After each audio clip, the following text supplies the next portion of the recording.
Como Deus me curou da síndrome do pânico, da ansiedade e da depressão, parte 2. Bom, pessoal, continuando aqui pra vocês, como eu disse no último vídeo, eu não sabia o que era. Não sabia, eu sentia todos os sintomas, mas eu não sabia o que era. Daí foi quando eu comecei a buscar Deus. Comecei a me afirmar com Deus, porque eu pensava assim, gente, poxa vida, eu já passei por todos os médicos, psicólogo, cardiologista, psiquiatra, tudo vocês imaginar. E eles não sabiam como solucionar o meu problema. E eu falei, o que vai ser de mim agora? Eu me lembro de ter ido no médico e um senhor, e ele ter olhado pra mim e falado assim: você tem crise de pânico, ansiedade, alguns sintomas de depressão, mas infelizmente é a doença do século e não tem cura e você vai ter que tomar alguns calmantes. E me passou uma folha de calmantes. E eu fiquei pensando, eu vim embora, gente, e a minha família ficava muito brava, porque eu falava, eu não vou tomar esses remédios, eu não vou tomar esses remédios, porque, gente, eu já tomava muito no hospital. Era na veia, gente. Tomava, desmaiava. Era aquele sossega-leão que eu tomava. Porque eu tomava o remédio e vinha embora dormindo e dormia assim o dia inteiro. Pra poder levantar melhor. Mesmo assim, vinham as crises depois.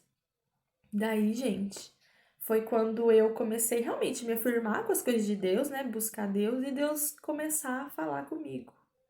Até que um dia, gente, eu entendi que o que eu tinha, olha pra vocês verem, eu nunca aceitei a crise de pânico, a ansiedade e a depressão como uma doença física em mim ou mental. Eu sempre encarei isso como algo espiritual. Isso eu falo no meu caso, gente. Quem se trata com remédio, pelo amor de Deus, eu não tô mandando vocês parar. Ou quem busca outras maneiras de tratamento, encara isso de outra forma. Cada um consegue obter a tua cura de uma maneira. Eu falo que no meu caso, eu senti que era espiritual comigo, que era Deus querendo me aproximar dele, me chamar para a presença dele e ele estava ocasionando aquilo para que aquilo que mexesse comigo fizesse eu buscar ele com a força e intensidade que eu busco hoje. Então, gente, eu comecei a me afirmar muito com Deus, buscar muito a Deus. E nesse processo, gente, muitos irmãos começaram a vir na minha casa orar para mim. Muitos mesmo faziam visita, reunião, oravam para mim. E quando eu entendi que Deus queria isso, esse íntimo comigo, eu tinha crise, gente. Eu ajoelhava e orava, gente. Quando eu levantava da oração, parecia que eu tinha tomado um calmante. Porque eu levantava com uma paz, Nossa, eu não sei descrever, gente. Eu deitava e eu dormia a noite inteirinha. Eu não precisava, nunca precisei tomar remédio para dormir, porque a minha oração era um calmante. E eu comecei a sentir essa necessidade de buscar e buscar cada vez mais a Deus. E Deus sempre falando comigo, gente. Sempre, sempre, em todas as palavras. Gente, Deus sempre falava assim: essa enfermidade não é para a morte, é para o nome de Deus ser glorificado. Deus está na tua vida, Deus vai te ajudar a passar por isso. E aquilo foi me dando uma esperança. Apesar de eu continuar tendo as crises, tudo, gente, toda palavra que eu buscava me confortava muito e era aquela esperança, aquela luzinha no fim do túnel que eu tinha para minha libertação.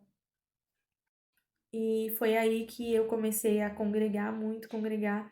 Gente, lembrando, eu assistia as palavras do lado de fora da igreja. Eu não conseguia sentar lá no meio dos irmãos. De tanta crise que eu tinha, eu sentava lá, dava 5 minutos, me dava ansiedade, eu tinha que correr embora. Bom, daí eu me lembro de um dia, eu tava dormindo e todas as vezes eu acordava, gente, saía assim da minha boca, eu vou morrer, saía da minha boca. E eu acordava naquela aflição. E eu me lembro de um dia de acordar e escutar alguém falar na minha mente, assim, ó, no pé do meu ouvido, falar na beira da minha cama, assim, ó, tem 7 dias, você vai morrer. E eu acordei falando assim, eu vou morrer. E eu senti, gente, um medo tão grande, uma aflição na minha alma. E não era dia de culto. Eu lembro que eu fui e... Porque quando a gente tá com depressão, a gente tá suscetível a todas as energias baixas, gente. Porque o teu nível de energia tá muito baixo. Por isso a gente tem que estar sempre vigiando, orando e vigiando e elevando o nosso nível a Deus. E estar em constante conexão com Deus. Para que a gente não fique à mercê das coisas ruins que estão aqui. Então, eu lembro de... Era no quarto dia, mais ou menos, teve culto. No terceiro ou quarto, não me lembro.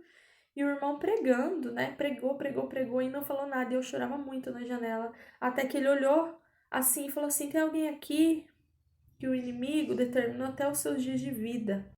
Mas Deus está te falando que não é morte, é vida. E quem determina os seus dias de vida sou eu. E é vida longa na terra. E Deus está me dando a visão, irmão, de uma família carregando um caixão. Mas Deus está indo lá agora e está destruindo esse caixão da minha visão, né? E pregou para a igreja. E aquilo foi libertador, porque Deus estava comigo. Cada vez eu me afirmava mais, eu sabia que Deus estava comigo. E foram passando-se os dias, gente, e eu buscando. E eu me lembro que Deus começou a me chamar para que eu batizasse. E só que eu era amigada com meu esposo.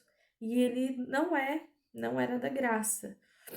Até que, gente, Deus fez um rebuliço na minha vida. Nós tivemos uma discussão muito feia, porque ele não aceitava, assim, de certa forma, que eu ia para a igreja e ele ia para outro caminho, porque a gente estava vivendo diferente. A gente tinha uma vida lá fora de uma maneira, e eu comecei a me firmar com Deus. Ele falava: nossa, mas você tá com essas roupas, tá parecendo aquelas moça crente. E só que, gente, eu não julgo ele, porque o inimigo usa muito das pessoas para tirar a paz da gente, né? Pra tirar a comunhão da gente com Deus. Então, passando-se o tempo, gente, Deus começou a me chamar muito fortemente nos batismos que eu ia e eu sentia, mas eu ia lá na porta, irmã, pelo amor de Deus, eu preciso batizar. Ela falava: filha, não pode, você não é casada, você é amaziada. E eu voltava para trás triste, né? E Deus fez um rebuliço, gente. Eu lembro que um dia eu fui buscar a palavra e ele falou, um irmão de fora, apontou para mim na janela e falou: tem alguém aqui, irmã, que você que tá aí fora, Deus tá colocando um véu espiritual novo na tua cabeça. E eu quero te ver louvando o nome de Deus no meio das irmãs. E eu vou fazer um rebuliço na tua vida, vou entrar na tua casa, vou varrer até debaixo do teu carpete, eu vou varrer a tua casa e vou colocar tudo no lugar, vou varrer toda a sujeira, toda a imundícia e vou colocar tudo no lugar. E na mesma semana, o meu esposo e eu discutimos, ele pegou as coisas e foi embora. Nesse tempo que ele foi embora, Deus me chamou, eu pedi o batismo e eu me batizei no dia 1º de abril de 2017. Foi uma luta muito grande porque o inimigo não queria, né, que eu me batizasse. Eu trabalhava em um estabelecimento onde o meu patrão chegou em mim e falou: você não vai batizar, você não vai sair. Para que você vai batizar se amanhã... Olha a maneira que o inimigo usou para falar comigo. Você não vai se batizar. Por que você vai batizar se amanhã você vai lá na esquina pecar? Dessa maneira o inimigo falou comigo. Ele não acreditava, aquela pessoa usada pelo inimigo, ele não acreditava que eu iria mesmo estar perdendo aquele dia, aquele horário de serviço para ir me batizar. Foi quando Deus usou um irmão que ele entrou ali naquele estabelecimento e falou assim: olha, falou para aquele patrão que eu tinha na época, aquela moça ali, você vai liberar ela hoje, viu? Porque hoje ela vai batizar. Hoje é o dia do batismo dela. Ele ficou espantado olhando para aquele irmão e ele percebeu, né, gente, que era verdade. E ele me liberou. E eu lembro que eu saí de casa super atrasada, quase que não deu tempo nem de eu passar em casa para trocar de roupa. E eu fui para a igreja e eu me batizei. E foi o dia mais feliz da minha vida. Mais feliz. Eu não tenho, assim, palavras para descrever o quanto foi bom para mim. Quanto foi, gente, é uma alegria, uma alegria. E eu saí uma tonelada mais leve daquela água que vocês não têm noção. Até o semblante da gente muda. E foi uma alegria, assim, que eu não tenho como descrever para vocês.